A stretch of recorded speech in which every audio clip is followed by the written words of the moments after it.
ईश्वर जी की जय हो। सत्साई भाइयों और बहनों, पुस्तक धरती ऊपर स्वर्ग, इसके ऊपर वीडियो बनाने की श्रृंखला जारी है। इसी श्रृंखला में आज हमारा ये दूसरे नंबर का वीडियो है। भाइयों और बहनों, ये पुस्तक धरती ऊपर स्वर्ग, ये हमें अध्यात्म के साथ साथ सामाजिक जीवन में कैसे जीना है, कैसे रहना है, उसकी भी जानकारी देती है।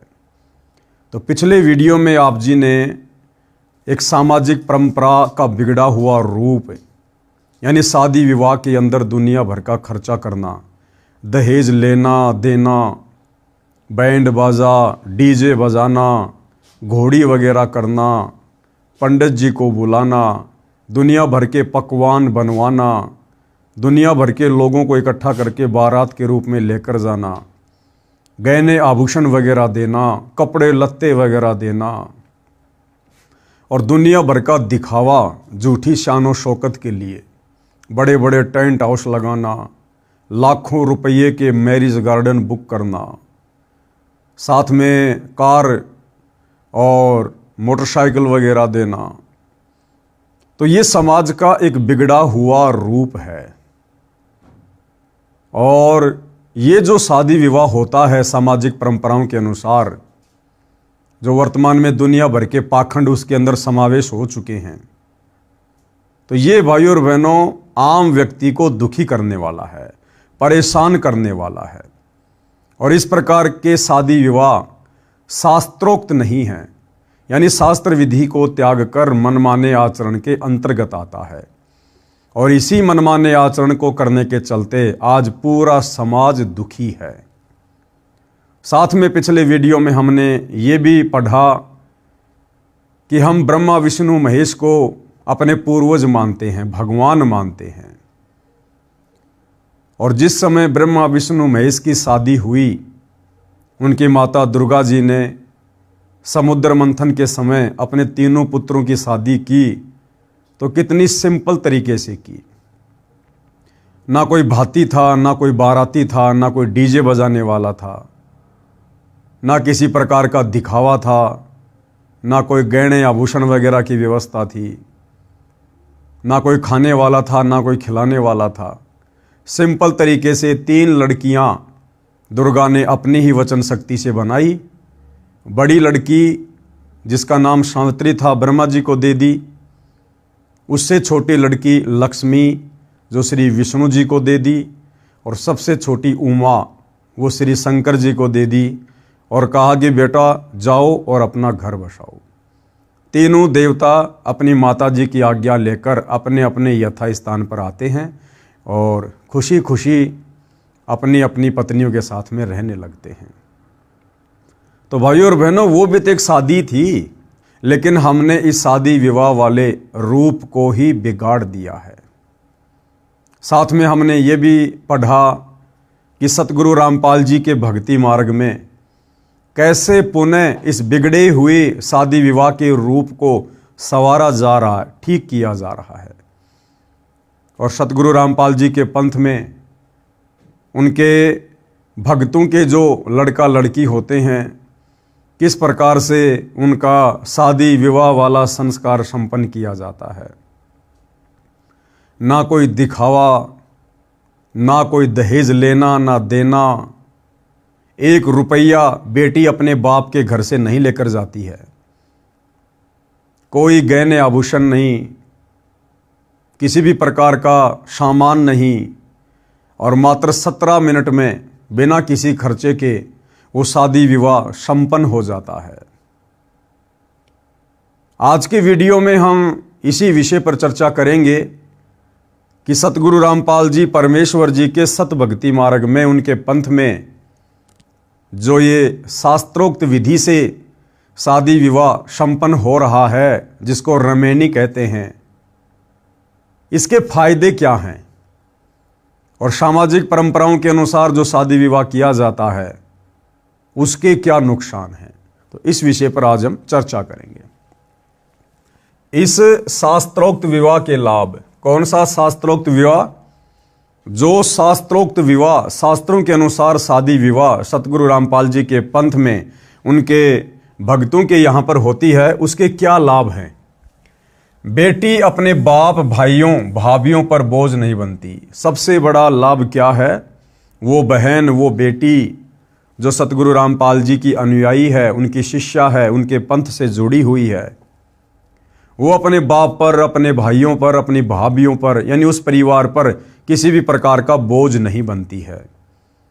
जैसे आम सामाजिक व्यवहार में शादी विवाह होते हैं, माता पिता टेंशन में आ जाते हैं, भाई बेचारा मेहनत को डबल कर देता है कि बहन की शादी में लाखों रुपये के गहने बनवाने हैं, लाखों रुपये के कपड़े अगले पिछलों को देने हैं, 400-500 व्यक्ति बारात में आएंगे, उनके भोजन की व्यवस्था करनी है, खाने सबने 2 रोटी है लेकिन 50 आइटम की व्यवस्था करनी है, गाड़ी घोड़ों की व्यवस्था करनी है, पंडित जी की व्यवस्था करनी है। 1 महीने पहले उस परिवार की चक्री बन जाती है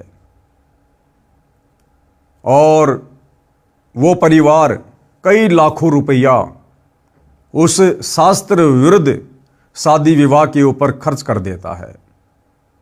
अर्थात वो बहन, वो बेटी जिसकी शादी हो रही है, वो अपने परिवार पर एक प्रकार से बोझ डाल देती है। लेकिन सतगुरु रामपाल जी के भक्ति मार्ग में ऐसा बिल्कुल भी नहीं है। उस बहन, उस बेटी के माता पिता का, उसके भाई का 1 रुपया भी खर्च नहीं होता है और सिंपल तरीके से मात्र 17 मिनट में शादी विवाह संपन्न हो जाता है।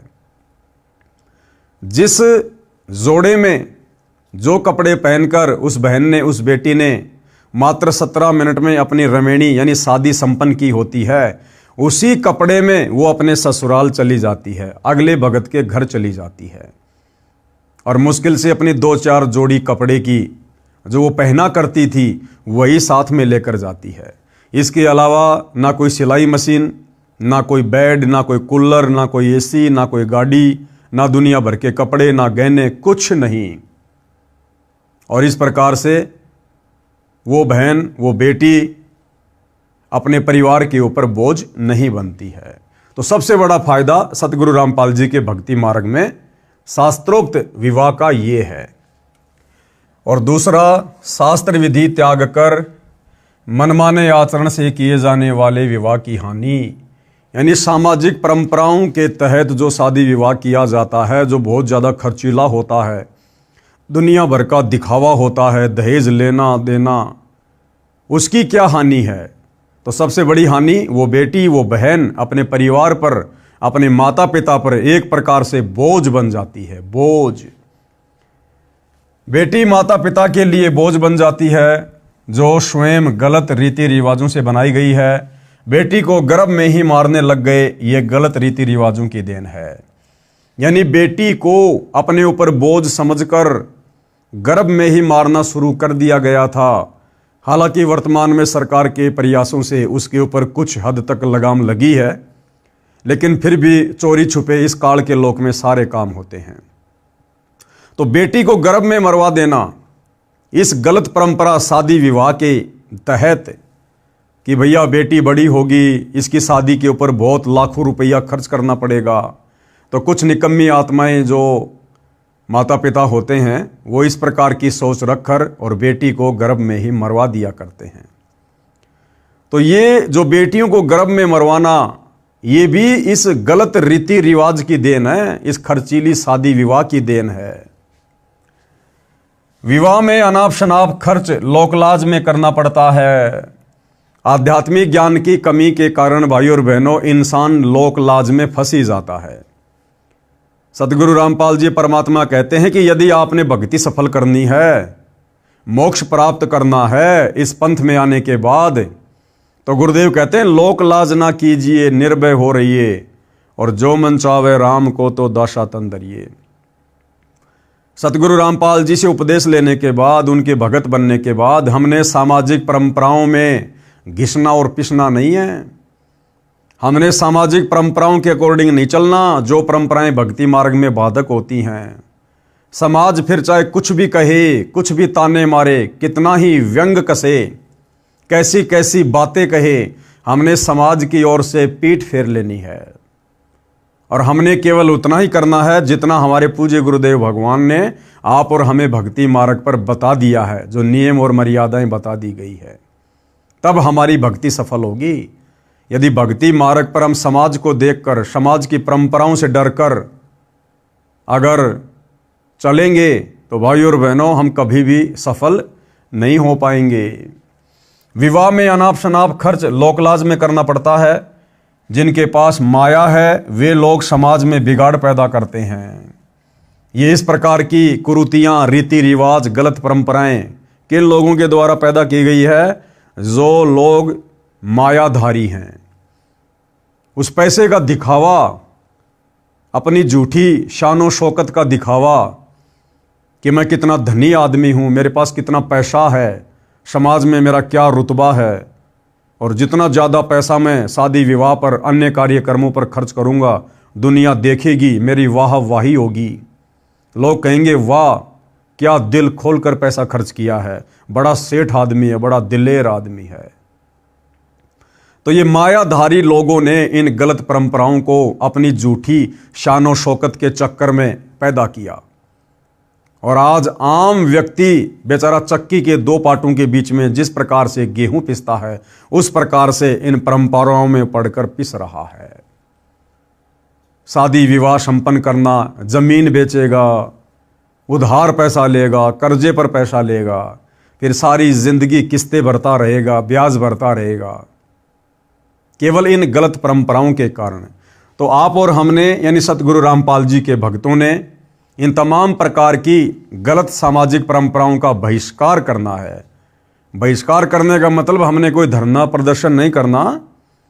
आप और हमने ये बात समझ में आने के बाद अपने बच्चों की शादी में 1 रुपया भी फालतू में वेस्टेज नहीं करना है। और हमारे रिश्तेदार, आड़ोस पड़ोस के लोग, गांव वाले जो इन गलत परंपराओं के तहत सामाजिक कार्यक्रम करते हैं, शादी विवाह करते हैं, बच्चों के जन्मदिन मनाते हैं, हमने उन पार्टियों में बिल्कुल भी शामिल नहीं होना है। बिल्कुल भी। जिन गलत परंपराओं को हम स्वयं नहीं कर रहे, उन गलत परंपराओं में हमने कहीं जाकर सहयोग भी नहीं देना, सहयोग भी नहीं करना।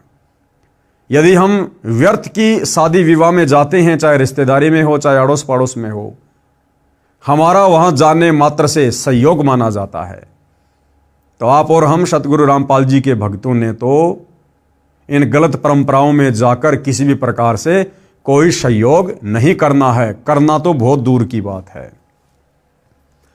बेटी के विवाह में दहेज रूप में सोफा सेट, कुर्सी, मेज, बर्तन, मोटरसाइकिल, महंगी महंगी कार देना, गाजे बाजे, डीजे बजवाना, नाचना, गंदे गंदे गाने चलाना, शराब आदि का सेवन करवाना, मोटी धनराशि दान में देना, जो व्यर्थ की बकवास है। अब ये तमाम प्रकार की जो ये कुरीतियां हैं भाई और बहनों, इनकी कोई आवश्यकता नहीं किसी भी प्रकार की। जब ब्रह्मा विष्णु महेश की शादी हुई, इनमें से एक भी गलत कुरीति वहां पर नहीं थी, एक भी कार्य इनमें से वहां पर नहीं हुआ। सिंपल तरीके से शादी हुई। तो आप और हमने भी अपने गुरुदेव के पद चिन्हों पर चलते हुए, उनके आदेश की पालना करते हुए, इन गलत परंपराओं में, कुरीतियों में किसी भी प्रकार का कोई भी सहयोग नहीं देना है। मोटी धनराशि दान में देना जो व्यर्थ की बकवास है। विवाह लड़का लड़की का होना है, जो उसमें नाचते गाते हैं, खुशी मनाते हैं, वे व्यर्थ के पापड़ बेलते हैं। उनको क्या मिलता है? अरे शादी लड़का लड़की की हो रही है और दुनिया भर के लोग जाकर शराब पीकर नाचते हैं, बकवाद करते हैं, भीड़ इकट्ठा कर रहे हैं। उनको क्या मिलेगा? अरे 2 टाइम की रोटी तो रोज अपने घर पर खाकर सोते हो। लेकिन ये मन की बकवाद है भाई और बहनों, मन की बकवाद। मन ने तो हमारे कर्म बिगड़वाने हैं, लेकिन अब पूज्य गुरुदेव भगवान की शरण में आने के बाद हमने मन को किसी भी प्रकार का मौका नहीं देना है, और समाज के बिगड़े हुए स्वरूप को हमने पुनः सुधारने में अपने गुरुदेव का सहयोग देना है। एक हास्यपद उदाहरण गुरुदेव भगवान यहां दे रहे हैं। एक व्यक्ति कर्मचारी किराए के मकान में रहता था। उसका एक दोस्त भी उसी शहर में अन्य कॉलोनी में किराए पर रहता था। उस मकान मालिक के लड़के का विवाह हुआ तो किराएदार का जीवन न्योता दिया। किराएदार के पूरे परिवार ने मिठाई का आनंद लिया। वह व्यक्ति अपने दोस्त के पास उसके मकान पर गया तो उसे पता चला कि इस दोस्त के मकान मालिक के लड़के का विवाह निकट ही है। उसने अपने दोस्त से कहा कि यार, तेरे मकान मालिक के लड़के का विवाह है। दोस्त पंजाबी भाषी था, बोला मैनू की? बोला मुझे क्या भाई, यानी विवाह मकान मालिक के लड़के का है, मेरे को क्या लेना देना, होता रहेगा। दोस्त बोला यार तू समझा नहीं, लड्डू मिलेंगे तेरे को, खाने को तेरा भी न्योता होगा। वह बोला तैनू की, यानी लड्डू मैं खाऊंगा, तू क्यों टेंशन लिए है। इसी प्रकार विवाह तो लड़के लड़की का होगा, यानी लड़के को पत्नी मिलेगी, घर बसेगा, और नाचने गाने डीजे पर कूदने वालों को क्या मिलेगा, और व्यर्थ में नोट वगैरह हवा में उड़ाने वालों को क्या मिलेगा, डीजे पर नाच नाच कर पसीना बहाने वालों को क्या मिलेगा। तो ये व्यर्थ की बकवाद है जो हमसे मन करवाता है। और भाइयों और बहनों, इस मन के ऊपर कंट्रोल, इन बकवादों के ऊपर कंट्रोल, जब तक हम सतगुरु रामपाल जी के सत्संग सुनना शुरू नहीं करेंगे और शास्त्र विधि के अनुसार हम सत भक्ति उनसे उपदेश लेकर शुरू नहीं करेंगे, तब तक इन तमाम प्रकार की बकवादों के ऊपर कंट्रोल नहीं हो सकता है। माया के मशकरों द्वारा समाज बिगाड़ दिया गया है। एक परंपरा पड़ चुकी है, कुर्सी, मेज, मोटरसाइकिल, अगली पिछलियों के कपड़े, बेटी को संतान होती है उसमें पीलिया रूपी दहेज, त्योहारों के समय सिंधारे, कोथड़ी, उल्टा सीधा सामान उठाए फिरते हैं। हमारे विवाह में ये कुछ भी नहीं होता। कौन से विवाह में? सतगुरु रामपाल जी के पंथ में, इस भक्ति मार्ग में सतगुरु रामपाल जी के भक्तों की जो बेटा या बेटियां होती हैं, उनके विवाह के समय ये इस प्रकार की बकवादें बिल्कुल भी नहीं होती हैं। एक भगत ने हमारे मिशन से जुड़ने से पहले एक लड़की का विवाह किया। उसने बताया कि हमारे पड़ोस में एक व्यक्ति ने बेटी का विवाह किया, उसमें सोफा सेट, बर्तन, मोटरसाइकिल, ढेर सारे कपड़े जो नुमाइश की तरह दिखाए गए थे, गाजे बाजे के साथ डीजे का धमाल मचाया गया। आसपास में चर्चा चली कि फलाना व्यक्ति ने सबसे ऊपर हाथ फेर दिया, यानी गांव में सबसे अधिक खर्च किया। मेरी लड़की भी जवान थी, मैं भी लड़का खोज रहा था। उस विवाह को देखने मेरी बेटी भी गई। उसने अपनी माता को बताया कि सुमन के डैडी ने कुर्सी, मेज, सोफा सेट, मोटरसाइकिल, बर्तन, इतने कपड़े आदि आदि दिए, सारा गांव सराहना कर रहा है। माँ, मेरे पापा के पास तो इतना कुछ करने को नहीं है, हम तो गरीब हैं। यूं कहकर बेटी रोने लगी, उठकर अलग कमरे में चली गई। अब भाइयों और बहनों, वो माता पिता क्या करेंगे अब अपनी बेटी का दिल रखने के लिए? जो बेटी उस शादी विवाह में गई, उसने सब कुछ देखा, आकर अपनी माँ को बताया। अब माता पिता की इतनी औकात नहीं जो उस व्यक्ति जैसी शादी कर दे, इतना धन नहीं, लेकिन बेटी के दिल को रखने के लिए उस माता पिता ने कहीं से कर्जा उठाना पड़ता है, जमीन बेचनी पड़ती है, गहने बेचने पड़ते हैं, और सारी जिंदगी वो पैसा चुकाते चुकाते बेचारा मर जाता है, लेकिन वो कर्जा नहीं चूकने में आता।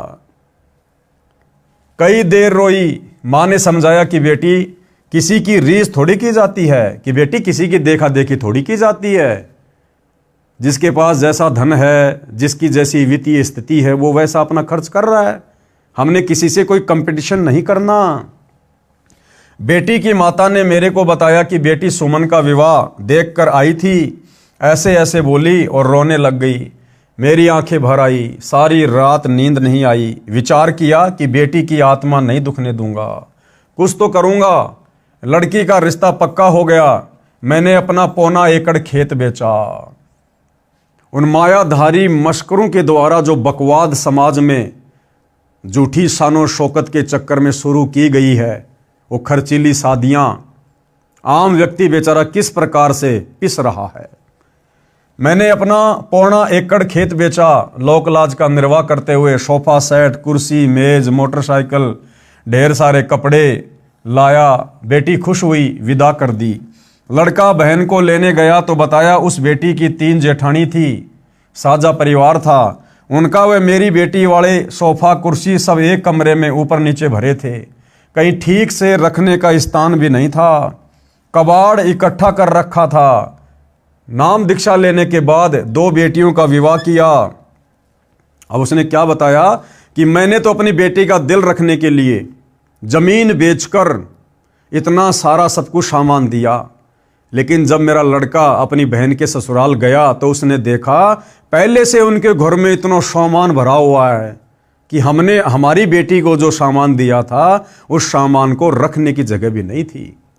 यानी व्यर्थ में उस व्यक्ति ने दहेज रूप में कबाड़ा इकट्ठा किया घर पे, कबाड़ा इकट्ठा, वो भी लोकलाज के चक्कर में कि अगर मैं अपने बेटे की शादी में दहेज नहीं लूंगा, सामान नहीं लूंगा तो मेरे रिश्तेदार क्या कहेंगे, मेरे गांव वाले क्या कहेंगे, गरीब घर से लड़की लाया है, इतनी भी औकात नहीं थी, थोड़ा बहुत सामान भी नहीं दे पाया अपनी बेटी को।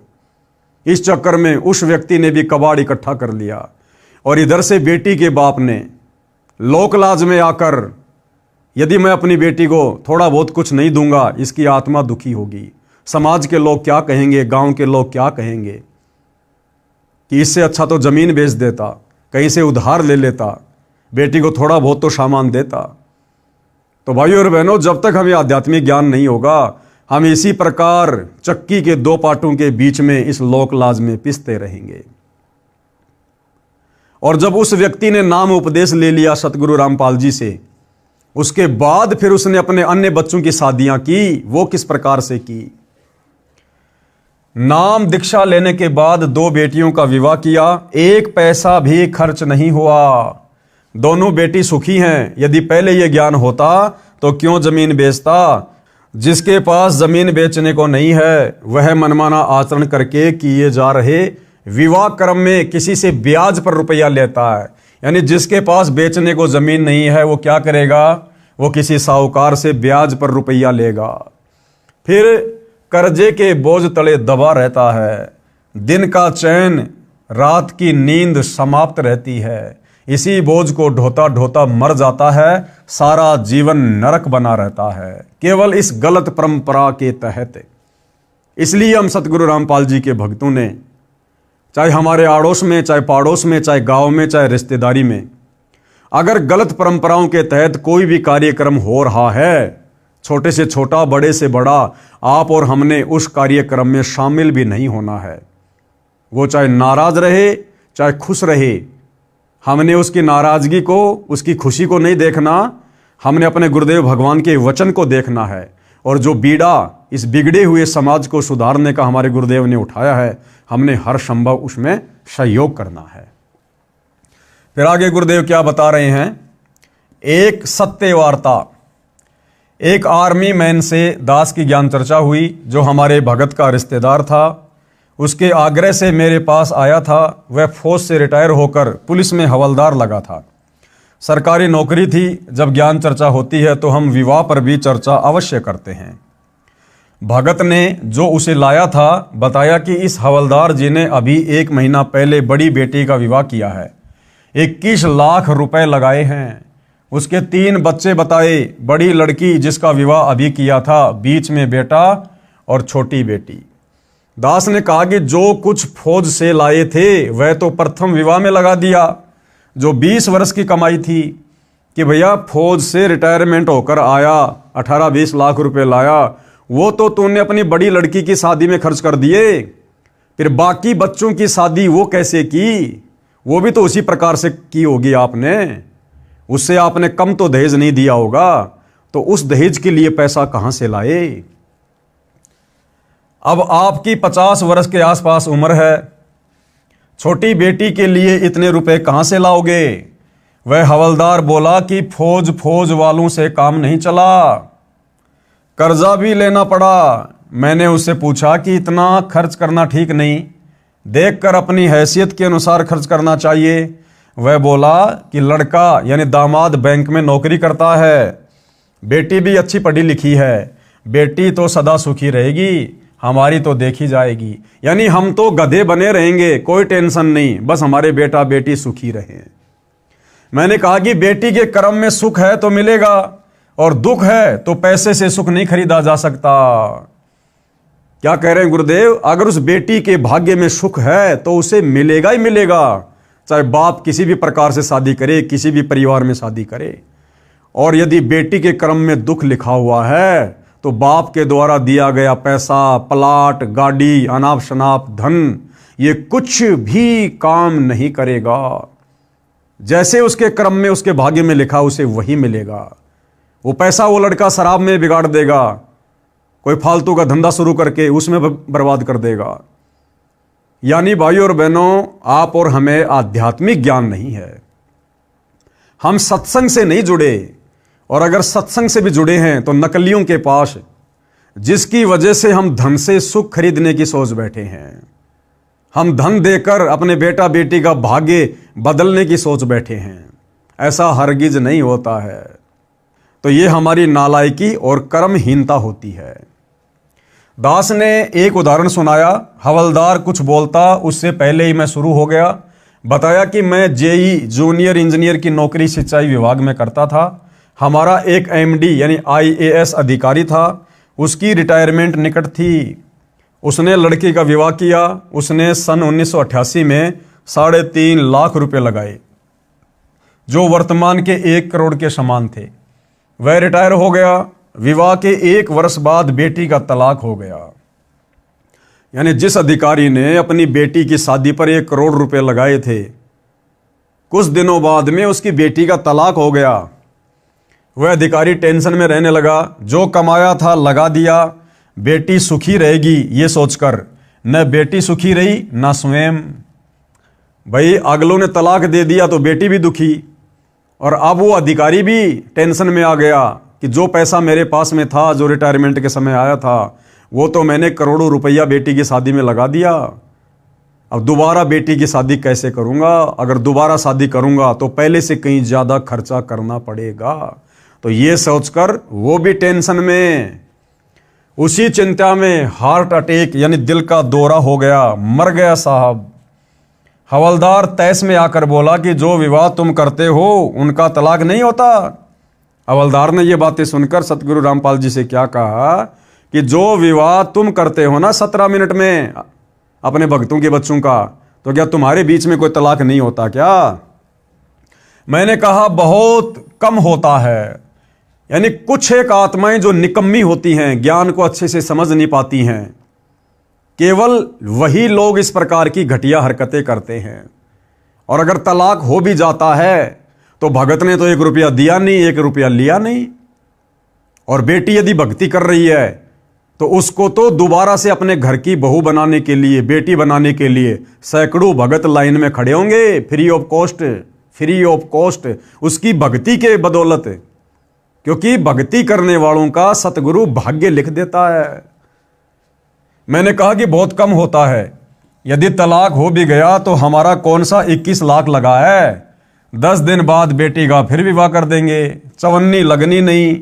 ये सुनकर उसका अफराशा उतर गया। बोला ये बात तो सही है, मानने की है। मानना कहाँ था? झूठी लोक दिखावा परंपरा के बोझ के नीचे निकलना आसान नहीं है। हमारा ज्ञान सुनकर विचार करके बात समझ में आती है। यानी बिना सतगुरु रामपाल जी के सत्संग सुने और बिना उनसे उपदेश लेकर भक्ति शुरू किए ये बातें समझ में नहीं आनी है। काल का प्रेशर नहीं उतरता है। 3 महीने बाद वह भगत आया जो उस फौजी साहब को लाया था। उसने बताया कि वह रिश्तेदार हवलदार हार्ट अटैक से मर गया। सुबह मरा पाया। मैंने कहा यह तो स्पष्ट दिखाई दे रहा था। अब भाइयों और बहनों देखो, सतगुरु रामपाल जी स्वयं पूर्ण ब्रह्म परमात्मा हैं। और जो भी घटना या जो भी लीला, जो भी बातें सतगुरु किसी को बताते हैं, समझाते हैं, उसका एक रीजन होता है, सामान्य नहीं होता है। सतगुरु रामपाल जी को पता था कि ये हवलदार इसी प्रकार से टेंशन में आकर मरेगा, लेकिन पिछले जन्म की कोई अच्छी आत्मा थी परमात्मा की। परमात्मा एक बार मौका देता है, अपने भगत को प्रेरणा करके उस हवलदार को अपने पास में बुलाया। और यही सारी बातें शादी विवाह वाली, जिन शादी विवाह की बातों को लेकर आगे उस हवलदार ने हार्ट अटैक से मरना था, सतगुरु ने वही विषय शुरू किया कि काश ये आत्मा समझ जाए और फालतू में अपने बच्चों के शादी विवाह में अपनी पूरी जिंदगी की जो दौलत है, मेहनत से कमाया हुआ जो पैसा है वो ना लगाए और उपदेश लेकर सीधे साधे तरीके से बच्चों का विवाह संपन्न करे। इसको भक्ति भी मिलेगी और इसकी मौत भी टलेगी। लेकिन भाइयों और बहनों, 1% आत्माओं को छोड़कर 99% आत्माएं अपना भाग्य नहीं बदलवाती हैं और अंत में उस हवलदार के साथ वही हुआ। ठीक इसी प्रकार एक बार पूज्य गुरुदेव भगवान ने सत्संग में बताया कि मैं एक बार घर के पशुओं का जो खाना होता है, जो बिनोले होते हैं, खल होती है, वो लेने के लिए मार्केट में गया। 1-2 बोरी लेकर एक रिक्शा किया, रिक्शे में डाल दी और मैं रिक्शे वाले के साथ में उसी रिक्शा में बैठकर अपने घर को आने लगा। रास्ते में मैंने उसे समझाया कि भाई कल वहाँ सत्संग है, आप कल सत्संग में आना, थोड़ा बहुत समय परमात्मा की चर्चा के लिए भी निकालो। ये रोजी रोटी के लिए धंधा करते करते तो हमारे पूर्वज चले गए, क्या मिला उनको? सारी जिंदगी हम भी इसी प्रकार से लगे रहेंगे और एक दिन ऐसे समाप्त हो जाएंगे। मनुष्य जन्म हमें भक्ति के लिए मिला है, परमात्मा की चर्चा के लिए मिला है। तो कल सत्संग है, आप जी सत्संग में ज़रूर आना। और गुरुदेव ने उसको एड्रेस भी दिया। लेकिन भाइयों और बहनों, उस व्यक्ति ने कहा कि महाराज जी, सत्संग में कुछ भी लेना देना नहीं है, ये तो फालतू की बकवादे हैं। जो लोग फ्री हैं, ठाले बैठे हैं ना, ये तो उन लोगों के काम है, कमाएंगे नहीं तो परिवार कैसे चलेगा। यानी उस रिक्शे वाले ने गुरुदेव की बातों का विरोध किया। फिर आगे गुरुदेव भगवान ने कहा कि भाई गाड़ी रोक दे, क्योंकि वहां से गुरुदेव ने अपना स्कूटर लेना था। तो गुरुदेव ने कहा कि आप जाओ, मैंने आपको एड्रेस दे दिया है, आप जाकर घर पर ये सामान उतार दो। गुरुदेव अपना स्कूटर लेकर दूसरे रास्ते निकल पड़े। अब क्या होता है भाइयों और बहनों, वो व्यक्ति जो रिक्शा में वो सामान लेकर जा रहा था, वो गलती से दूसरी गली में चला गया। वो गली सकड़ी थी और रिक्शा का एक पहिया, एक टायर उस नाली में नीचे उतर गया, जिसके चलते रिक्शा का बैलेंस बिगड़ गया और वो पलटी खा गई। पलटी खाते ही वो जो बोरी थी पशु के आहार की, वो उस रिक्शा वाले के पैर के ऊपर आ गिरी और गिरते ही पैर टूट गया। चिल्लाया, आसपास के लोगों ने देखा, उसको निकाला, कहा भाई कहाँ जा रहे थे, क्या हुआ? फिर उसने बताया कि ऐसे ऐसे जा रहा था, गलत रास्ते में आ गया। तो उन लोगों ने फिर गुरुदेव भगवान को सूचित किया। गुरुदेव भगवान आए, उसको लेकर गए, उसके पैर पर पलस्तर करवाया, उसके बाद उसको घर पर छोड़ दिया। विचार करने की बात है भाइयों और बहनों। गुरुदेव भगवान को पता था कि इस व्यक्ति के साथ में कुछ ही देर बाद में अनहोनी घटना घटेगी, जो इसके भाग्य में है, इसके संस्कार में है। लेकिन वो संस्कार गुरुदेव भगवान उसका टालना चाहते थे, काटना चाहते थे। इसलिए गुरुदेव ने उसको सत्संग का जिक्र किया, लेकिन उस व्यक्ति ने उल्टा विरोध कर दिया, जिस कारण से भाइयों और बहनों उसका वो संस्कार नहीं टल पाया। तो भाइयों और बहनों, आध्यात्मिक ज्ञान के अभाव में, भक्ति के अभाव में, सच्चे सतगुरु की शरण के अभाव में, सत्संगों के अभाव में आप और हम दुनिया वाले इसी प्रकार से इन कर्मों के बोझ के नीचे दबे हुए हैं। ये कर्म संस्कार भोगते भोगते एक दिन हम दुनिया ही छोड़ के चले जाते हैं। इसलिए सत्संग मनुष्य जीवन में प्रथम होना चाहिए। ये मूल वस्तु है, क्योंकि हमें मनुष्य जन्म परमात्मा ने इसीलिए दिया है। ये अति दुर्लभ है, मानव जन्म दुर्लभ है, ये मिले न बारंबार, जैसे पेड़ से पत्ता टूट गिरे बहुर न लगता डार। और मनुष्य जन्म पाए के जो नहीं रटे हरि नाम, यानी जो भक्ति नहीं करता, तो फिर जैसे कुआं जल बिना फिर बनवाया क्या काम। आपने कुआं बनवा दिया, पानी उसमें है नहीं, क्या फायदा। इसी प्रकार इस मनुष्य जन्म को प्राप्त करके यदि हमने सत भक्ति, शास्त्र अनुकूल साधना, सच्चे सतगुरु से उपदेश लेकर नहीं की, तो हमारा जीवन व्यर्थ है। ये तो इसी प्रकार परमात्मा उस फौजी की उस दुर्गति को टालना चाहते थे, लेकिन वो अपनी दुर्गति नहीं टलवा पाया। सुबह मरा पाया, मैंने कहा यह तो स्पष्ट दिखाई दे रहा था। अब भात रूपी परंपरा पर प्रकाश डालता हूं। अब क्या कह रहे हैं गुरुदेव कि शादी विवाह के बाद में फिर और सामाजिक बिगड़ी हुई परंपराएं दुनिया भर की, जिसमें एक है भात परंपरा। गांव में दास ने सुना था, बड़े बूढ़े मजाक मजाक में कहा करते कि छोरी यानी बेटी तो जावा भी संदे, यानी लड़की की तो संतान भी दुख देती है। जब भात आ जाता है उस समय इस बात को कहते सुना करते। हालांकि दिल खोलकर भात में रुपये खर्च करते थे, इस बात का ध्यान रखते थे कि लड़की को किसी की सुननी ना पड़े, इसलिए चोखा खर्च करते थे। अब भी करते हैं, परंतु वह पैसा व्यर्थ खर्च होता था। जो नगद देते वह तो काम आ जाता है, जो कपड़े आदि पर खर्च किए वह व्यर्थ है। ये भी देखा गया है कि 2 या 3 भाई हैं, वे पैसे इकट्ठे करके भात का जुगाड़ करते हैं। कुल मिलाकर भात को एक बोझ के रूप में माना जाता है। जिस बहन के भाई नहीं है, उसके बच्चों का विवाह होता है, वह किसके घर भात न्योतने जाए।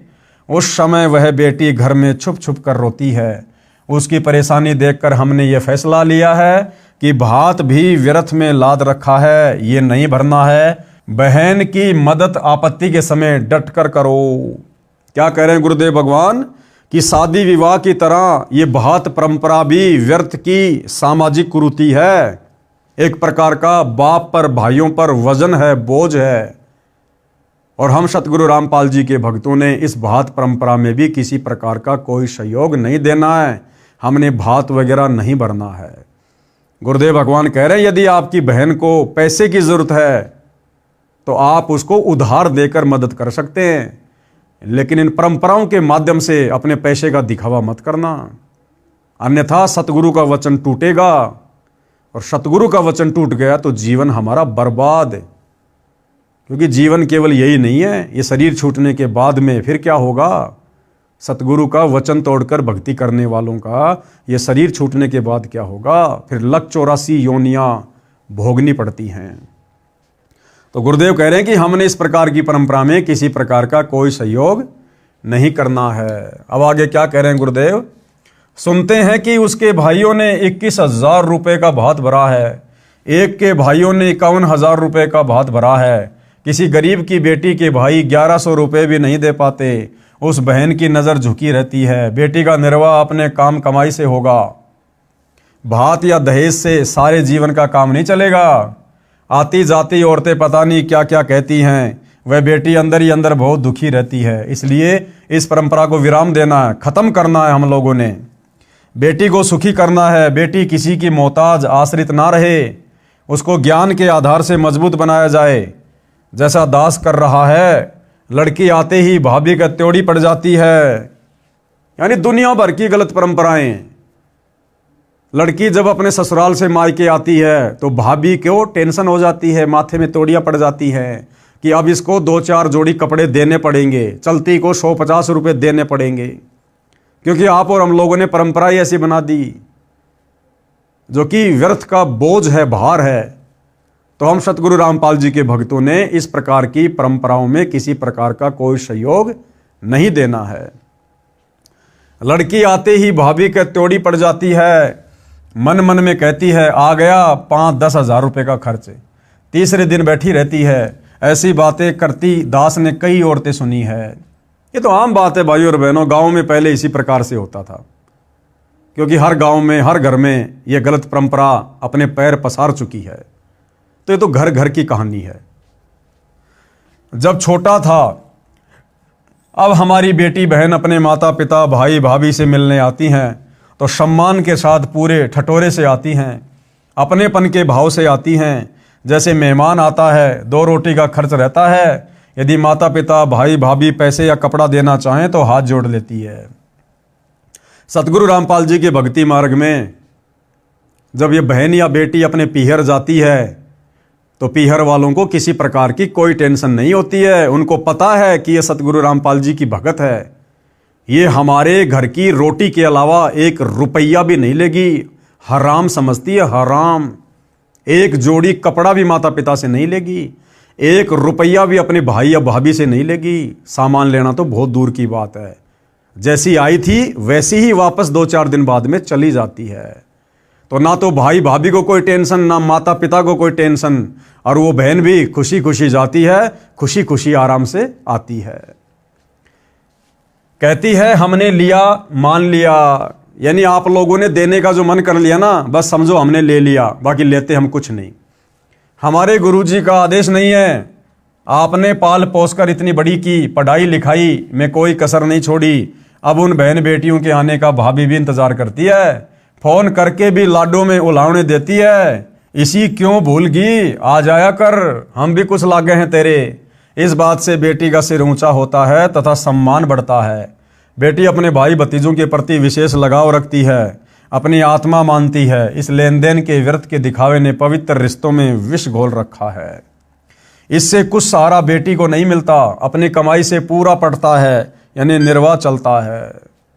अब जो पैसा टका बहन बेटी को दिया जाता है शादी के समय या बाद में आती है जाती है उस समय, भाई और बहनों, उससे बहन बेटी का पूरा जीवन का खर्चा नहीं चल सकता।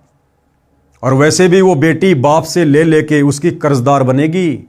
अगले जन्म में उसके घर की भैंस बनकर, गाय बनकर या खेत में बैल बनकर वो चुकाना पड़ेगा, उस दामाद ने भी और उस बेटी ने भी। तो ऐसी व्यर्थ की परंपराओं में जिन भक्तों को ज्ञान होता है वो नहीं पढ़ते हैं। अपनी कमाई से पूरा पड़ता है, यानी निर्वाह चलता है। हम परमात्मा कबीर जी की शरण में हैं, हमारी बेटियां बेटे भी परमात्मा की शरण में हैं। भक्ति सेवा दान करते हैं, परमात्मा हर प्रकार से बरकत देता है। यदि किसी से ले लिया तो अगले जन्म में देना होगा। इसलिए हमारी बेटियां इस विश्वास पर डटी हैं, 1 रुपया भी नहीं लेती हैं। एक बेटी ने क्या बताया, क्या बता रहे हैं गुरुदेव? एक बेटी ने बताया, मैं जब नाम दीक्षा से पहले अपने घर जाती थी तो चलते समय भाई 100-200 रुपए देता था, मैं लेती थी। भाभी का स्वभाव अच्छा नहीं था, वह बाद में भाई के साथ झगड़ा किया करती थी। मेरी माता जी बताती थी, परंतु लालच नहीं छूटता था। पैसे लेती थी, सोचती थी कि जलती रहेगी जलने वाली। सब भाभी एक जैसी नहीं होती, कई तो अपनी नंदों को माँ से भी अधिक प्यार देती है, वे अच्छे खानदान की बेटी हैं। मेरी ननद आती थी, मेरा पति भी बहन को रुपये देता था, दुख तो मुझे भी होता था। कह देती थी कि हाथ बोझ कर काम किया करो, इतना इतना रुपया दिया करें, घर भी तो देखना चाहिए। जब से नाम दीक्षा ली है, काल का जाल ठीक से समझ लिया, अब इस नरक को नहीं ढोएंगे, यानी व्यर्थ का लेना देना बिल्कुल भी नहीं करेंगे। ना अपनी ननद को देंगे और ना पीहर से आते समय किसी से, यानी अपनी भाभी से कोई 1 रुपया लेंगे। नाम दीक्षा के बाद जब मैं अपनी माँ के घर गई और चलने लगी तो भाई 500 रुपये का नोट देने लगा। मैंने हाथ भी नहीं किया। पहले भाई नोट निकालता था, तुरंत लेकर छुपा लेती, कहीं भाभी ना देख ले, भाई के जी ने शाका करे। जब मैंने कहा भाई ना बहुत ले लिया, अब नहीं लेना है, भाई ने सोचा पैसा कम मानकर बहन नाराज हो गई। भाई की आंखों में आंसू आ गए, बोला बहन तेरा भाई गरीब है इसलिए थोड़े रुपए दे रहा है, ले ले, कभी भगवान करेगा तो अपनी बहन को घने घने दूंगा। मैंने कहा भाई मैंने नाम दीक्षा ली है गुरुजी सतगुरु रामपाल जी से, उनके ज्ञान को समझा है। उनकी शर्तें हैं कि कोई बहन अपने भाई या माता पिता से शादी के बाद रुपए कपड़े नहीं लेगी। परमात्मा पर भरोसा करो। एक बहन ने सत्संग में बताया कि मैं घर गई तो चलते समय मेरी माँ ने 5000 रुपये मेरी जेब में डाले और बता दिया इतने रुपए हैं। मैं लालच में आ गई, ले आई। तीसरे दिन भैंस का बच्चा काटड़ा मर गया, यानी सतगुरु की मर्यादा टूट गई। और मर्यादा टूटी तो तुरंत काल का अटैक हो गया और माता से जो 5000 रुपये लेकर आई थी उससे डबल नुकसान घर में हो गया। भैंस 12 किलो दूध देती थी, 1,22,000 रुपये की लाए थे, दूध देना बंद कर दिया, उसको 50,000 रुपये में बेचना पड़ा। मेरे दिमाग में तुरंत गलती याद आ गई। अपनी गलती बताकर गुरुजी के आदेश से नाम शुद्ध करवाया। उसके बाद मायके के रुपये कपड़ा लेना विष के समान समझ लिया और घनी हानि हो गई। भाई का नुकसान किया, चोरी का भाव बना और भाव खराब हुआ। उस बहन की बात मुझे खटक रही थी, इसलिए अपने भाई से 1 भी रुपया नहीं लिया।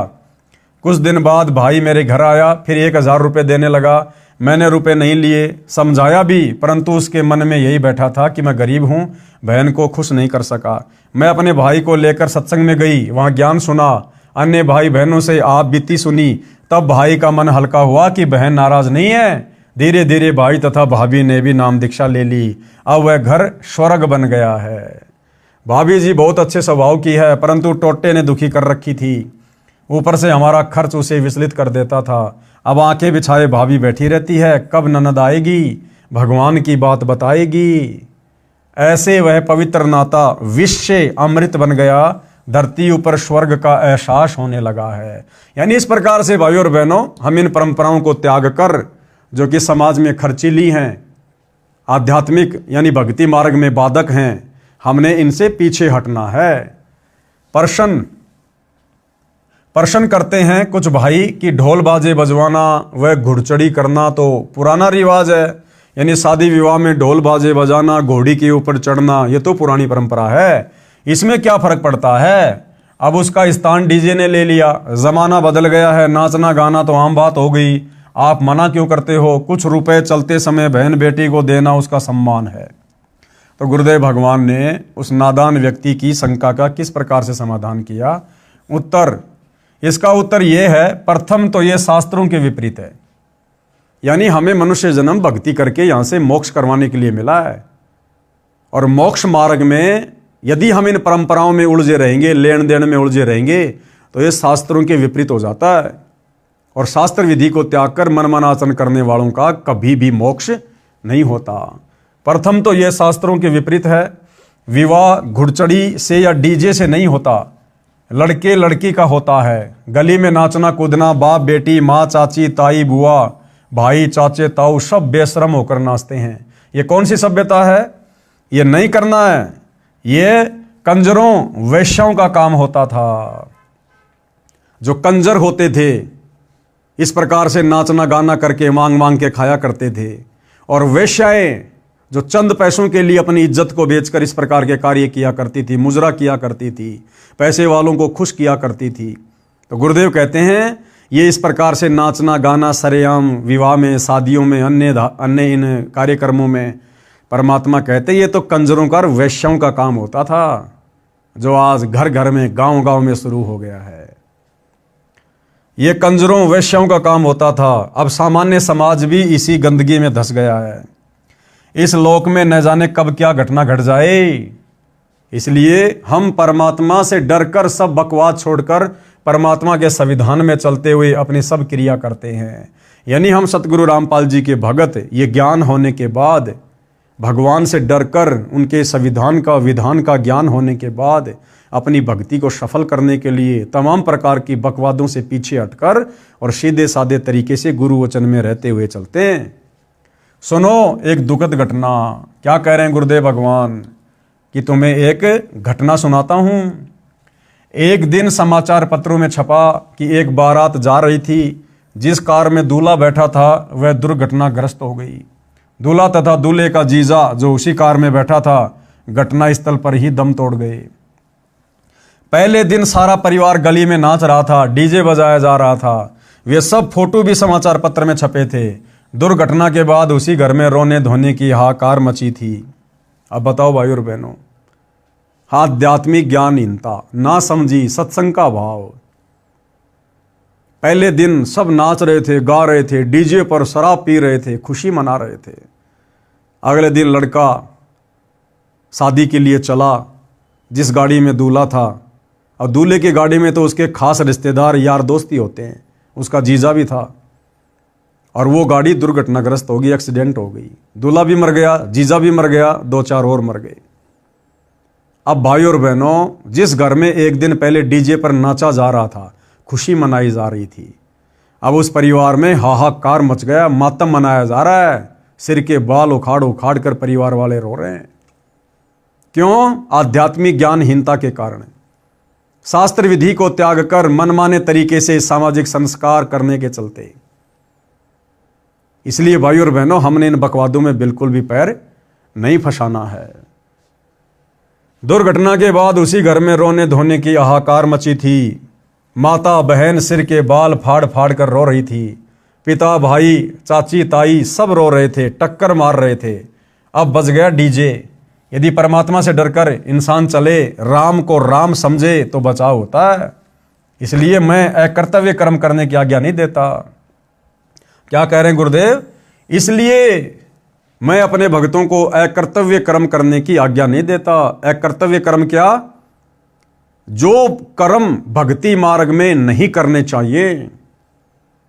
ये नाचना गाना, डीजे, घुड़चड़ी, बारात वगैरह, दुनिया भर का दिखावा, लेना देना, सतगुरु रामपाल जी अपने भक्तों को इस प्रकार व्यर्थ की परंपराओं में फंसने का, करने का आदेश बिल्कुल भी नहीं देते हैं और ना ही भगत ने करना चाहिए।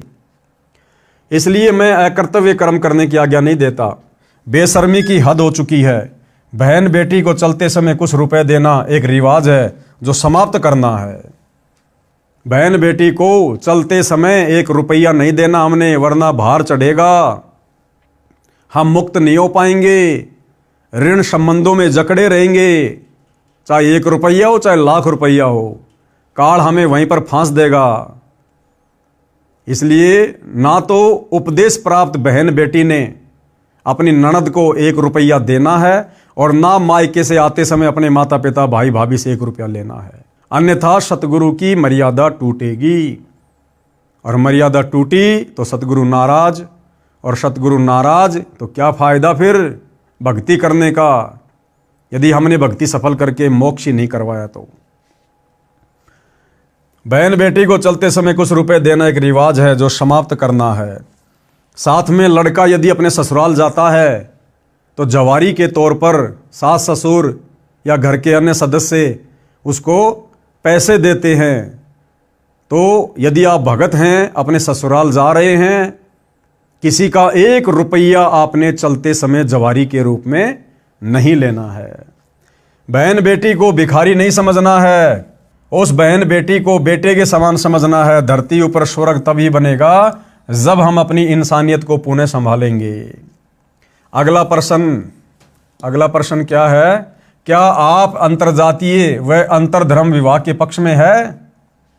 यानी सवालकर्ता सतगुरु रामपाल जी से कह रहा है, क्या आप अंतरजातीय विवाह और अंतरधर्म के माध्यम से जो शादी विवाह किया जाता है, क्या आप उसके पक्ष में हैं?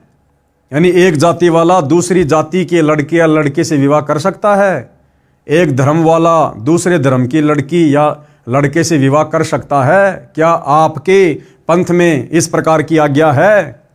तो गुरुदेव क्या कह रहे हैं? हमारे मिशन में जाति धर्म की कोई बाधा नहीं है। हम अंतरजातीय तथा अंतरधर्म के विवाह के पक्ष में हैं। यानी जाति और धर्म हम इंसानों के बनाए हुए हैं, परमात्मा के बनाए हुए नहीं हैं। परमात्मा ने तो सबको इंसान बनाया, स्त्री या पुरुष। ये जाति और धर्म तो हमारे धर्म गुरुओं ने ज्ञानहीनता में आकर बना दी। इसलिए सतगुरु रामपाल जी के भक्ति मार्ग में कोई धर्म की बाध्यता नहीं है, कोई जाति की बाध्यता नहीं है। लड़का लड़की संस्कारी होने चाहिए, एक दूसरे को पसंद होने चाहिए और आपस में शादी विवाह की सहमति होनी चाहिए। फिर जाति और धर्म का कोई लेना देना नहीं है। हम निम्न नियमों का पालन करते हैं। यानी सतगुरु रामपाल जी के पंथ में उपदेश लेने के बाद में क्या क्या नियम है, क्या क्या मर्यादा है जिनका हमने पालन करना होता है। विशेषकर शादी विवाह के समय, यानी बच्चों का शादी विवाह वाला संस्कार जोड़ते समय भगत भाई बहन किन किन बातों का विशेष तौर पर ध्यान रखते हैं? अपने गोत्र में और अपने गांव में व आसपास के गांव गवांडों में माता पिता के गोत्र में विवाह के पक्ष में नहीं है। यानी भगत अपने ही गोत्र में विवाह नहीं कर सकते। अपने ही गांव की लड़की के साथ में, वो किसी भी जाति की हो, किसी भी धर्म की हो, शादी नहीं करनी है। क्यों? क्योंकि इससे फिर आपसी झगड़े बढ़ जाते हैं। गांव की गांव में भक्तों ने शादी विवाह बिल्कुल भी नहीं करना है और अपने ही गोत्र में बिल्कुल भी विवाह नहीं करना है। ये सख्त निषेध है।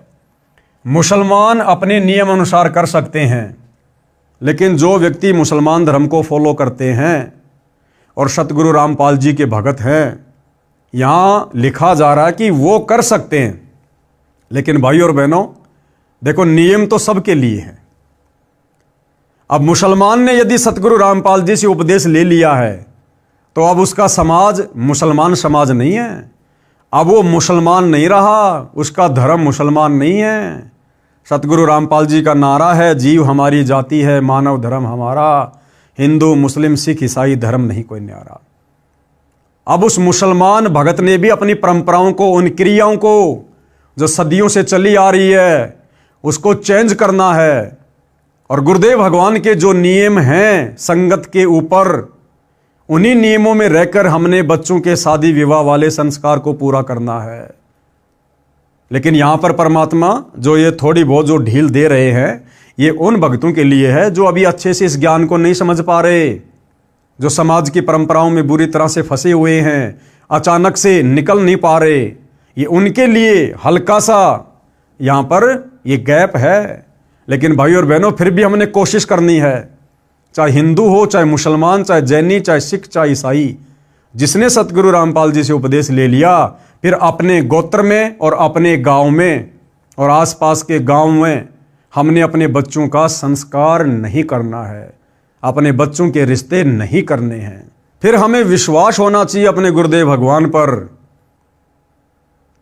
इस प्रकार से फिर हमने डरना नहीं चाहिए लोकलाज में आकर कि मेरे बच्चों की ऐसे तो शादी नहीं हो पाएगी।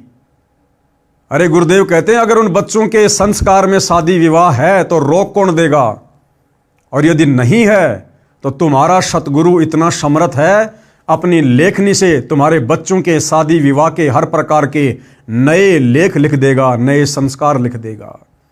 इसलिए शादी विवाह के समय जो जो बातें ध्यान रखने योग्य हैं, जो गुरुदेव के आदेश हैं, वो चाहे हिंदू हो, चाहे मुसलमान हो, चाहे सिख हो, चाहे ईसाई हो, किसी भी धर्म से जुड़ा हुआ भगत हो, उन्होंने गुरुदेव के प्रत्येक नियम का सख्ताई से पालन करना चाहिए। यदि अंतरधर्म विवाह मुसलमान हिंदुओं में करते हैं तो उसके लिए गोत्र को छोड़कर अन्य उपरोक्त सब नियम लागू रहेंगे। यदि हिंदू भी किसी मुसलमान लड़की से विवाह करेगा, उसके लिए भी गोत्र को छोड़कर अन्य उपरोक्त नियम लागू होंगे। इसी प्रकार सिख, ईसाई या अन्य के लिए नियम रहेंगे, यानी गांव गवांड पड़ोसी गांव में विवाह नहीं कर सकते। यानी हिंदू भगत अगर मुसलमान भगत के घर पर शादी करना चाहता है तो गोत्र की तो कोई आंट है नहीं उनमें, लेकिन उसी गांव में और आसपास के गांव में आपस में उन हिंदू मुसलमान भक्तों ने भी अपने बच्चों की शादी वादी नहीं करनी है। आगे गुरुदेव भगवान किसी के प्रश्न का जवाब दे रहे हैं। प्रश्न, क्या आप प्रेम विवाह लव मैरिज के पक्ष में हैं? तो गुरुदेव क्या कह रहे हैं? हाँ, परंतु निम्न शर्तों के साथ में, कि हम लव मैरिज के पक्ष में हैं, लेकिन उसकी भी कुछ मर्यादा है, कुछ नियम हैं। उपरोक्त प्रतिबंधित बिंदुओं को ध्यान में रखकर माता पिता की सहमति के साथ प्रेम विवाह कर सकते हैं। मान लीजिए लड़का लड़की आपस में अपनी बातचीत शुरू कर देते हैं शादी विवाह की, तो गुरुदेव भगवान कह रहे हैं कि उन दोनों ने अपने अपने माता पिता को सूचित करना पड़ेगा। और यदि उनके माता पिता उस शादी विवाह के पक्ष में हैं, समर्थन में हैं, तो फिर लव मैरिज करने में किसी प्रकार की कोई दिक्कत नहीं है। लेकिन भाई और बहनों, सतगुरु रामपाल जी से उपदेश लेने के बाद जो भाई बहन अनमैरिड हैं, उन्होंने इस प्रकार की गलती नहीं करनी चाहिए। ये लव मैरिज अपनी तरफ से रिश्ते बनाना, ये नहीं करना चाहिए, इससे बचना चाहिए।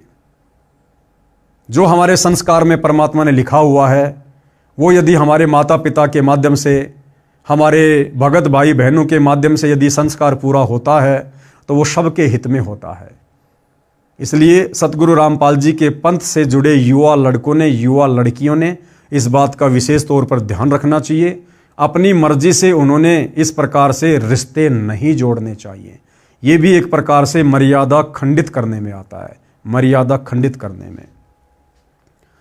आगे सवाल किया है, आप सब त्योहार मनाने से रोकते हो, त्योहार तो खुशी का प्रतीक माना जाता है, इसमें क्या दोष है?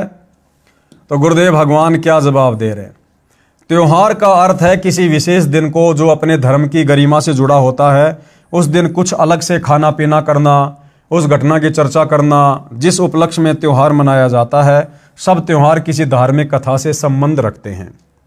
उदाहरण के लिए दीपावली यानी दिवाली का त्योहार, इस दिन की गरिमा है कि इस दिन भगवान श्री रामचंद्र जी अपनी पत्नी सीता के साथ 14 वर्ष का वनवास काटकर रावण को मारकर सीता को उसकी कैद से छुटवाकर अयोध्या लौटे थे। उस खुशी में दिवाली का त्योहार मनाया जाता है। घर में कई कई दीपक जलाए जाते हैं। प्रारंभ में गाय या भैंस के घी के दीपक जलाए जाते थे, फिर सरसों के तेल के दीपक लगाए जाने लगे, फिर मोमबत्ती ने स्थान ले लिया, अब बिजली के छोटे छोटे बल्ब दीपक के स्थान पर लगाए जाते हैं। एक दिन ये सब कर दिया, फिर न सीता याद आती है न श्री राम। क्या आपको याद है, क्या कह रहे हैं गुरुदेव भगवान, क्या आपको याद है जो तुम दीपावली मना रहे हो और जिस धार्मिक कथा यानी त्रेता युग में रामचंद्र जी से संबंधित जो कथा है उसके आधार से जो तुम दिवाली मना रहे हो, क्या तुम्हें और भी कुछ बातों का पता है? सीता जी को 2 साल के बाद एक धोबी के व्यंग के कारण घर से निकाल दिया गया था। उस समय वह गर्भवती थी। ऋषि वाल्मीकि के आश्रम में आजीवन कष्ट सहा। 2 पुत्र साथ में थे, एक का नाम लव, दूसरे का नाम कुश, जो ऋषि के आशीर्वाद से कुशा से बना था। कुशा यानी दूब, घास का तिनका, जो ऋषि वाल्मीकि जी ने अपनी वचन शक्ति से बनाया था। कुछ था, विचार किया जाए, जिसकी पत्नी को निकाल दिया गया हो, बच्चों का वह पत्नी का पता नहीं कैसे कष्ट का जीवन जी रहे होंगे, क्या वह व्यक्ति चाहे राजा भी क्यों ना हो सुखी रहेगा? शौपन में भी सुखी नहीं रह सकता। शर्म के मारे बोलता नहीं है। राजा रामचंद्र जी ने अश्वमेघ यज्ञ करना था, परंपरावश घोड़ा छोड़ा गया। उस पर लिखा था कि जिसको अयोध्या के राजा रामचंद्र की पराधीनता स्वीकार नहीं है वह घोड़ा पकड़ ले और युद्ध के लिए तैयार रहे। उस समय लव तथा कुश जवान थे। दोनों ने ऋषि वाल्मीकि से धनुर्विद्या सीखी थी। जब उन्होंने घोड़े के गले में लटक रही चिट्ठी पैम्पलेट पढ़ी, घोड़ा पकड़ लिया और धनुष श्री रामचंद्र जी की ओर तान दिया। युद्ध शुरू हुआ। श्री रामचंद्र जी उन बालकों को पराजित नहीं कर सके, उल्टा बालक श्री रामचंद्र जी की जान लेने वाले थे। सीता जी की दृष्टि पड़ी, दौड़कर बच्चों के पास गई, बताया ये तुम्हारे पिता हैं। रामचंद्र जी ने भी सीता को पहचान लिया। उसको गले लगाने के लिए निकट गए तो सीता ने पीठ फेर ली और धरती में समा गई। श्री रामचंद्र जी सीता जी के वियोग में दुखी तो पहले से ही था, परंतु आशा थी कि कभी मिल पाएगी। जब आशा टूट गई तो श्री रामचंद्र जी का धैर्य जवाब दे गया। वहां से लौटा और अयोध्या के साथ बह रही सरयू दरिया में जल समाधि ले ली, अर्थात डूब कर मर गया। इसी कथा के आधार से वर्तमान में हिंदू समाज दीपावली का त्योहार मना रहा है। लेकिन गुरुदेव कह रहे हैं कि नादानों, क्या तुम्हें उसके बाद की कथा भी याद है? तुम्हारे श्री रामचंद्र और सीता के ऊपर किस प्रकार से दुखों के पहाड़ टूटे, और जिस समय सीता जी को 2 वर्ष के बाद अयोध्या से निकाल दिया गया था, उसके बाद तो अयोध्या वासियों ने भी उस त्योहार को मनाना बंद कर दिया था। दुख में और हम नादान आध्यात्मिक ज्ञान के अभाव में, इन कथाओं की असली जानकारी के अभाव में अब तक ये ढोंग कर रहे हैं, पाखंड कर रहे हैं, दिखावा कर रहे हैं। क्या ये उचित है? बिल्कुल भी उचित नहीं है। इसलिए दुनिया छोड़े ना छोड़े, लेकिन जिनको अब वास्तविकता का ज्ञान होता जा रहा है, सतगुरु रामपाल जी से उपदेश लेने के बाद, सत्संग सुनने के बाद, आप और हम भगत भाई बहनों ने किसी भी प्रकार के त्योहार में जो किसी न किसी धार्मिक कथा से जुड़ा हुआ है, जिसको मनाने का वर्तमान में कोई औचित्य नहीं है, आप और हमने बिल्कुल भी साक्य में पाँव नहीं देना। हमने बिल्कुल भी इन परंपराओं का निर्वाह नहीं करना है। उल्टा हमने समाज को समझाना है। रिश्तेदारी में जाएं तो हम उनको समझाएं, मानते तो ठीक है, लेकिन हमने किसी प्रकार का कोई भी सहयोग नहीं करना है। आगे किसी ने सवाल किया, आप आलोचना कर रहे हो, आपके पास क्या प्रमाण है कि श्री रामचंद्र जी सीता के वियोग में दुखी रहा करते थे? तो गुरुदेव भगवान क्या जवाब दे रहे हैं? उत्तर, रामायण ग्रंथ में प्रमाण है। प्रतिवर्ष रामलीला करते समय दिखाया जाता है कि जब सीता जी को रावण राक्षस अपहरण करके ले गया तो श्री रामचंद्र जी डकरा डकरा कर रोते थे, हाय सीता, हाय सीता। पेड़ों से लिपटकर, पशुओं से लिपटकर पूछते थे कि तुमने मेरी जान को देखा क्या, मेरी सीता को देखा क्या? आप बताओ, क्या रामचंद्र जी सीता को मजबूरी में निकालकर मनी मन में नहीं रोए होंगे कि जो श्री रामचंद्र जी जब रावण सीता का अपहरण करके ले गया, उसके वियोग में किस प्रकार से बच्चों की तरह बिलक बिलक कर रो रहा था? दुख में पेड़ों से लिपटकर, पशुओं से लिपटकर पूछ रहा था, क्या तुमने मेरी सीता को देखा? क्या वही श्री रामचंद्र जब उन्होंने एक धोबी के व्यंग कसने से लोकलाज में आकर अपनी गर्भवती पत्नी सीता को अयोध्या से जंगल में निकाल दिया, क्या वो श्री रामचंद्र अपनी पत्नी के वियोग में मन ही मन में रोया नहीं होगा, दुखी नहीं हुआ होगा? और आज तुम खुशी मना रहे हो, उस दिन लड्डू जलेबी बर्फियां खा रहे हो, दुनिया भर की आतिशबाजी करके, पटाखे फोड़ के पॉल्यूशन फैला रहे हो। क्या तुम्हारे से कभी भी श्री रामचंद्र जी प्रसन्न होंगे? कभी नहीं हो सकते। क्या रामचंद्र जी दयाहीन थे या फिर पत्थर दिल हो गए थे? क्या उनके मन में कल्पना नहीं होती होगी कि अकेली गर्भवती औरत कैसे जी रही होगी? यदि इतनी भी दया न हो तो वह इंसान भी अच्छा नहीं होता। इसलिए इससे सिद्ध है कि श्री रामचंद्र जी महाकष्ट में जीवन जीते थे। अयोध्यावासी दीप जलाकर, मिठाई आदि खाकर उस दिन श्री रामचंद्र जी की छाती फूका करते। यानी अयोध्या वासियों ने भी 2 साल के बाद में अपने भगवान श्री रामचंद्र जी को, अपने राजा रामचंद्र जी को इतना दुखी देखकर उन्होंने भी उसके बाद कभी वो दीपावली नहीं मनाई, उस दिन को उन्होंने नहीं मनाया। और आप और हम उस व्यर्थ की परंपरा को, कुरीति को, जिसका वर्तमान समय में कोई औचित्य नहीं है, हम वर्तमान तक वो सांप वाली लकीर पीट रहे हैं। अर्थात सतगुरु रामपाल जी के भक्तों ने ये होली, दिवाली, किसी भी प्रकार का त्यौहार जो किसी न किसी धार्मिक कथा से जुड़ा हुआ है, जिसका वर्तमान में मनाने का कोई औचित्य नहीं बनता, आप और हमने मनाना तो दूर, सहयोग भी नहीं करना है। विचार करो, जिस रामचंद्र जी व सीता जी के आने की खुशी में दीपावली का त्यौहार मनाना शुरू किया, जब सीता अयोध्या से चली गई, श्री रामचंद्र जी ने आत्महत्या सीता के वियोग में की, यानी जल समाधि ले ली। अब क्यों मना रहे हो खुशी? क्या श्री रामचंद्र जी व सीता जी के दुखों से आप दुखी नहीं हो? हम उन दोनों के वनवास व रावण के साथ हुए युद्ध में कष्ट तथा दोनों के अयोध्या आने की खुशी प्लस दोनों को आजीवन दुखी रहने के इतिहास को ध्यान में रखकर सारा वर्ष उनको याद रखते हैं। उस दृष्टिकोण से दीपावली का त्यौहार किसी विशेष दिन नहीं मनाते। संतों के घर सदा दिवाली होती है। यानी जो व्यक्ति मनुष्य जन्म प्राप्त करके पूर्ण संत से उपदेश लेकर भक्ति शुरू कर देता है, उसके घर में तो रोजाना ही दीपावली बनती है, रोजाना दीपावली। सतगुरु रामपाल जी के उपदेशी भक्तों के घरों में प्रति वर्ष 24 घंटे अखंड दीपक जलता है, देसी घी का। तुम्हारी तरह पोल्यूशन नहीं फैलाते, आतिशबाजी नहीं करते, पटाखे नहीं जलाते। संतों के घरों में तो प्रति वर्ष ही दीपावली मनती है, यानी खुशी का माहौल रहता है। अब सतगुरु रामपाल जी कह रहे कि हमारे पंथ में ये दीपावली वगैरह किस प्रकार से मनाई जाती है।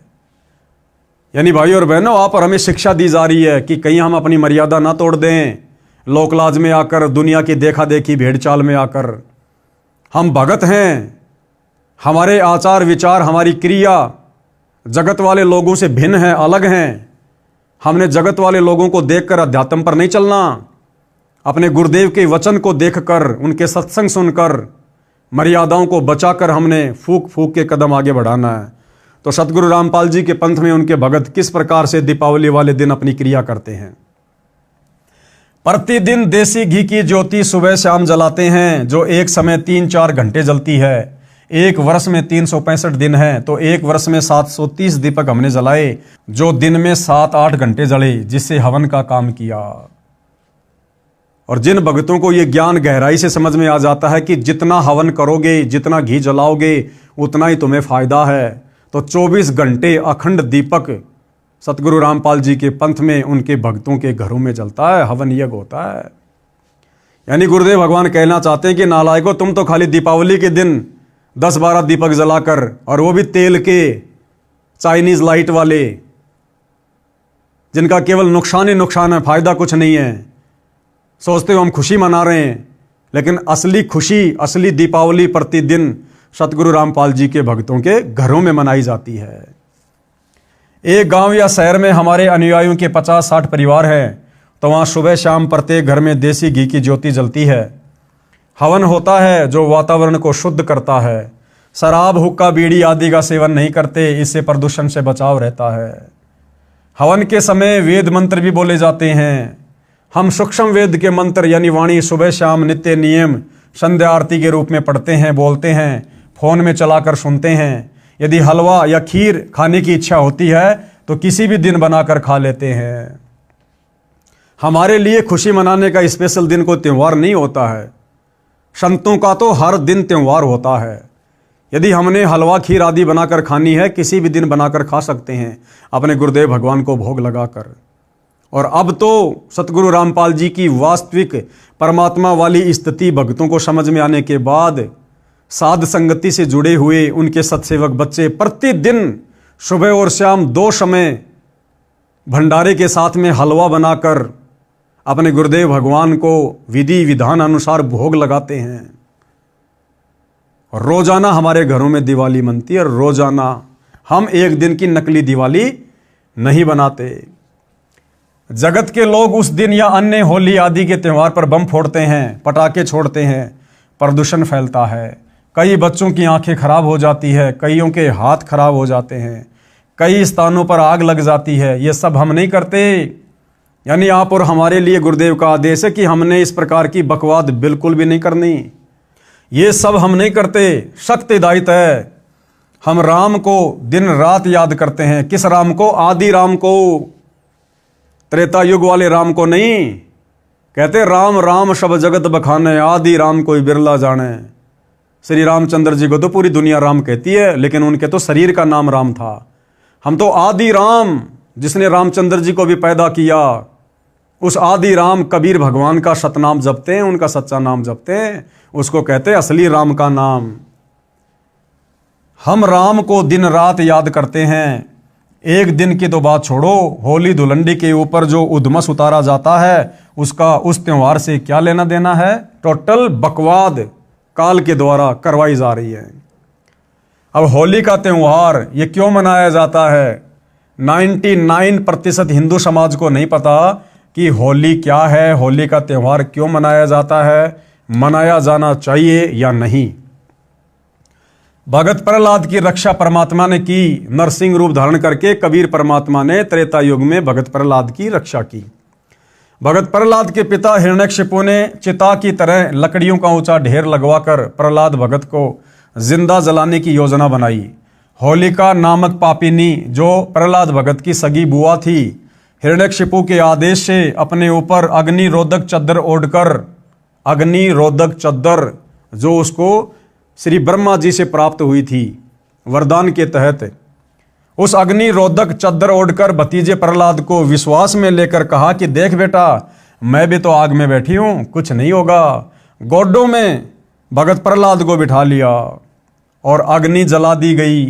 परमात्मा ने आंधी चला दी। वह अग्नि रक्षक चद्दर होलिका से उतरकर प्रहलाद भगत पर उड़ा दी। आग भड़क उठी, होलिका जल मरी। प्रहलाद सुरक्षित परमात्मा ने रखा। इस खुशी का प्रतीक है होली का त्योहार। और आम सांसारिक लोग क्या करते हैं? इस कथा का ज्ञान ना होने के कारण आम सांसारिक लोग होली के दिन क्या करते हैं? जगत क्या करता है? इस दिन लट्ठम लट्ठा, दारू पीकर लड़ाई झगड़े, एक दूसरे में रंग वगैरह फेंकना, कीचड़ वगैरह फेंकना, अभद्र हरकतें करना। औरतें कोड़े पुरुषों को मारती है, पुरुष हट जा करके बचाव करते रहते हैं। इधर से उधर पोड़ पाटे दौड़ते रहते हैं, एक दूसरे पर रंग डालते हैं, कीमती कपड़ों का नाश कर देते हैं। इसका परमात्मा से क्या लेना देना? क्या भगत प्रहलाद ने इस प्रकार की बकवाद कभी की जो आप लोगों ने उस भगत के नाम की आड़ में वर्तमान में शुरू कर रखी है? जिसने भगत की रक्षा की, कुछ कहते हैं कि हम रंग नहीं डालते, गुलाल का प्रयोग करते हैं। तो गुरुदेव कह रहे हैं विचार करो, बंदर सा मुंह बनाकर एक दूसरे को परेशान करते हो, क्या गुलाल लगाने को आप परमात्मा की आरती मानते हो? दिवाली का त्योहार त्रेता युग के अंत में हुई रावण वध व सीता समेत अयोध्या रामचंद्र की वापसी के बाद मनाया जाने लगा। उससे पहले क्या त्योहार मनाते थे? केवल धार्मिक यज्ञ का अनुष्ठान करते थे। दूसरी बात, श्री रामचंद्र जी के अयोध्या से रावण को मारकर सीता को लाने के बाद जो ये दीपावली वाली परंपरा चली है, क्या उससे पहले के व्यक्ति, त्रेता युग पूरा बीत गया था, सतयुग के व्यक्ति क्या कभी इस प्रकार का त्यौहार मनाया करते थे? वे केवल वैदिक विधि अनुसार सत भक्ति किया करते थे, हवन किया करते थे, इस प्रकार की बकवादें नहीं किया करते थे। अतः वर्तमान में भी इस प्रकार की बकवादों का कोई औचित्य नहीं है। ये बकवादें हम तब तक कर रहे जब तक हम सच्चे सतगुरु रामपाल जी की शरण में नहीं हैं। जब तक हमें उनके प्रवचन सुनने को नहीं मिलेंगे, सत्संग सुनने को नहीं मिलेंगे, तब तक ही हम इस प्रकार की बकवादें कर रहे हैं। हम सतगुरु रामपाल जी के भगत इस प्रकार के किसी भी पाखंड में, आडंबर में अपना समय और पैसा बर्बाद नहीं करते हैं, क्योंकि हमें उनके सत्संगों से सब कुछ समझ में आ गया है। होली का त्योहार सतयुग के अंत में प्रहलाद भगत की रक्षा परमात्मा द्वारा नरसिंह रूप में की जाने के बाद प्रारंभ हुई। उस समय सतयुग लगभग 16 लाख वर्ष बीत चुका था। उससे पहले तो यह त्योहार नहीं मनाया जाता था, केवल धार्मिक यज्ञ शास्त्रों के अनुसार किए जाते थे, जैसे हम करते हैं। हमारा उद्देश्य है कि सारा जहान शास्त्रोक्त विधि से सामाजिक व धार्मिक कर्म करे, ताकि कलयुग में सतयुग जैसा माहौल बने और सब सुखी रहें। कहने का मतलब है जितने भी त्योहार हैं, व्यर्थ की सामाजिक परंपराएं हैं, ये सिवाय बकवाद के कुछ भी नहीं हैं। और यदि हम लोग भगत होने के बावजूद इस प्रकार की बकवादें करते हैं तो हमारी मर्यादा टूटेगी, सतगुरु का वचन टूटेगा और हम कभी भी भक्ति मार्ग पर सफलता प्राप्त नहीं कर सकते। इसलिए जब तक आम सामाजिक लोगों को जागरूकता नहीं है, इस बात की जानकारी नहीं है, वो तो इस प्रकार की बकवादें कर सकते हैं, लेकिन भक्तों ने भक्ति लेने के बाद, उपदेश लेने के बाद इस प्रकार की बकवादों से कोसों दूर रहना है। अब गुरुदेव क्या कह रहे हैं कि हम क्या करते हैं? हम क्या करते हैं? हम प्रतिदिन परमात्मा का शुक्र कई कई बार करते हैं। तीनों समय की आरती के समय परमात्मा का धन्यवाद करते हैं, उनका शुक्र मनाते हैं कि हे परमेश्वर, आपने हमें कैसे इन तमाम प्रकार की बकवादों से बाहर निकालकर सत भक्ति प्रदान कर दी। अन्यथा हम भी आज इन्हीं बकवादों में उलझे रहते, अपने मनुष्य जीवन को बर्बाद करते रहते। एक दिन ड्रामा नहीं करते, शास्त्रों अनुसार धर्म कर्म करते हैं और धर्म यज्ञ करते हैं। अजब गजब बात। कौन सी अजब गजब बात है? एक भगत बना, उसने बताया कि हम चाचा ताऊ के 11 भाई बहन हैं, सब शादीशुदा हैं, हमें 11 वर्ष हो चुके हैं, कोई त्योहार नहीं मनाया। कारण वर्ष में एक मौत इतनी निकट हो जाती है कि त्योहार नहीं मना पाते। यानी जब भी कोई त्योहार आता है, उस भगत ने कहा कि उससे पहले हमारी निकटतम रिश्तेदारी में जो खासम खास होते हैं, उनमें किसी न किसी की मृत्यु हो जाती थी, जिस कारण से 11 वर्ष हो गए हमने अभी तक कोई त्योहार नहीं मनाया। विचार करें, जिनके मृत्यु हो जाती है वे रोते हैं, गांव के लोग मस्ती मनाते रहते हैं, फिर उनकी बारी आती है, वे मुंह लटका कर रोते रहते हैं, अन्य त्योहार का ड्रामा कर रहे होते हैं। और हम क्या करते हैं? यानी सतगुरु रामपाल जी के भगत अब क्या करते हैं? ज्ञान होने के बाद किसी की आत्मा ना दुखे, इसलिए हम व्यर्थ दिखावा नहीं करते, दिन रात राम को याद करते हैं, यानी परमात्मा की भक्ति करते हैं। हम धार्मिक अनुष्ठानों को त्योहार रूप में मनाते हैं, वहाँ कोई गाना बजाना नहीं करते, केवल सत्संग करके, पाठ करके परमात्मा का गुणगान करते हैं, धर्म यज्ञ करते हैं। उस समय हलवा, खीर, लड्डू, जलेबी आदि बनाते खाते हैं, ऐसे त्योहार मनाते हैं। तो सतगुरु रामपाल जी के भक्ति मार्ग में उनके भक्तों के द्वारा किस प्रकार से त्योहार मनाए जाते हैं, क्या उसकी विधि है, क्या उसकी प्रोसीजर है, ये सारी बातें आज आपको इस वीडियो के माध्यम से सुनने और जानने को मिली। तो भाइयों और बहनों, इसी प्रकार से हम ये जानकारियाँ प्राप्त करते रहेंगे। यदि जानकारियाँ होंगी तो हम मर्यादा तोड़ने से बचे रहेंगे, मर्यादा टूटने से बचेंगी तो हमारी भक्ति सफल होगी, और भक्ति सफल होगी हमारे गुरुदेव भगवान प्रसन्न होंगे, और गुरुदेव भगवान प्रसन्न तो हमारा सतलोक का टिकट पक्का। इस गंदे लोक से, जन्म मरण से, लक 84 योनियों की कष्ट से छुटकारा पक्का। तो आप और हमने धीरे धीरे इस भक्ति मार्ग पर अपने गुरुदेव भगवान के प्रत्येक वचन को दृढ़ता के साथ फॉलो करते हुए आगे बढ़ना है। हमने दुनिया को नहीं देखना है, संसार क्या कर रहा है, क्या संसार की मर्यादा है, हमने उस तरफ बिल्कुल भी ध्यान नहीं देना है। जितना गुरुदेव भगवान ने बता दिया, समझा दिया, आदेश दे दिया, हमने उस आदेश में रहकर अपनी भक्ति को सफल करना है। तो भाइयों और बहनों, आज के वीडियो में गुरुदेव के आशीर्वाद से केवल इतना ही। कल फिर परमात्मा की सेवा में हाजिर होंगे। तब तक गुरुदेव भगवान हम सबको आज्ञा दे, आशीर्वाद दे, सद्बुद्धि दे। बंदी छोड़ सतगुरु रामपाल जी भगवान की जय हो।